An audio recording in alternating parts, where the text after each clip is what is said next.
जय श्रीकृष्ण, दंडक प्रणाम. जय शिवराय, जय स्वराज, जय स्वदेशी. मित्रांनो, पित्त कुपित रक्त दूषित असा आजार आहे.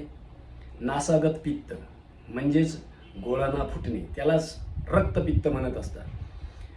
त्याच्यामध्ये सुरुवातीला आपलं डोकं दुखायला लागतं, बारीक बारीक मळमळ व्हायला लागते, किंवा हलके हलके चक्कर यायला लागतात, किंवा तोंड कडू पडायला लागतं.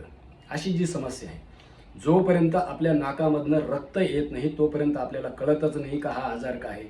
मग बरेच लोक म्हणतात हे गोड खाल्ल्याने होतं, हे खाल्ल्याने होतं. हो, गोड खाल्ल्याने होतं असं गैरसमजामध्ये कधी राहू नका. पित्त प्रकृती प्रदान होत असते. त्यासाठी भगवान श्री चक्रधर स्वामींनी खूप सुंदर एक सूत्र प्रायचित्तामध्ये म्हटलेलं आहे. अज्ञानाच्या अंधाराने ज्ञानही मावळले, फार उशिरा देवा माझे डोळे उघडले. आपले फक्त डोळे उघडले पाहिजे. मी वारंवार सांगतोय, पित्त प्रकृती हे तुम्ही सावधान व्हा.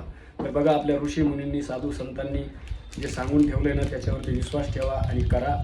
जे सांगतो हे मी, साधारणतः आपलं रक्त आणि पित्त यांचं असंतुलन होत असतं ह्या आजारामध्ये.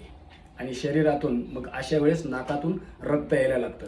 नाकातून रक्त आलं तर यदाकदाचित ते रक्त जर आपल्या श्वासाच्या बरोबर जर श्वासनलिकेतून जर आत गेलं तर आपले प्राण सुद्धा जाण्याची भीती असते. तर बघा काय करायचं, कामधुधार रस साधारणतः 20 ग्राम.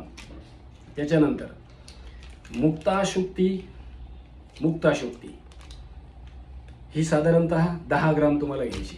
त्याच्यानंतर ही कहरावा पिष्टी 5 ते 10 ग्राम घ्यायची. आणि ही मोत्याची पावडर आहे मुक्ता पिष्टी, ही साधारणतः 4 ते 6 ग्राम घ्यायची. सगळं व्यवस्थित एकत्र करायचं आहे. आणि साधारणतः 1/4 चमचा म्हणजे चमच्याचा चौथा भाग किंवा अर्धा चमचा रिकाम्या पोटी मधाबरोबर किंवा दुधाच्या मलाबरोबर चाटण करायचं. आणि चंद्रभेदी, शीतली, शीतकारी हे प्राणायाम करायचे.